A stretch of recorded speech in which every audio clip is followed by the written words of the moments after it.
Welcome to Sweet Life Beat Life. We hope this video helps. In this video, I will explain how to make tea leaves, step by step. First, let's talk about gathering. Select fresh, young tea leaves, ideally 2 leaves and 1 bud from each shoot. Harvest them in the morning after the dew has dried, ensuring they are clean and free from damage. This careful selection is crucial for developing the best flavor in your homemade tea. Aim for quality over quantity. Next, we move to withering and rolling. Spread your harvested leaves thinly on clean trays, allowing them to wither for several hours until they become pliable. This reduces moisture content.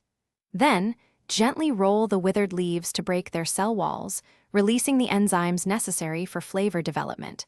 Be careful not to tear the leaves during this crucial step. Now for oxidation and drying.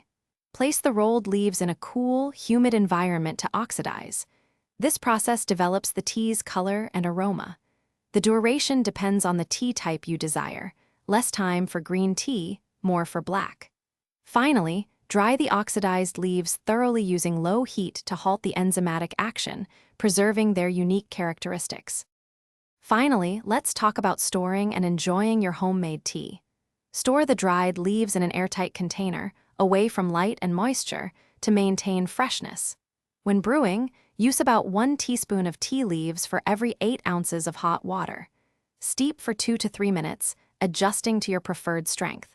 Enjoy the unique flavor of your handcrafted tea. Thanks for watching. Consider subscribing if we helped you.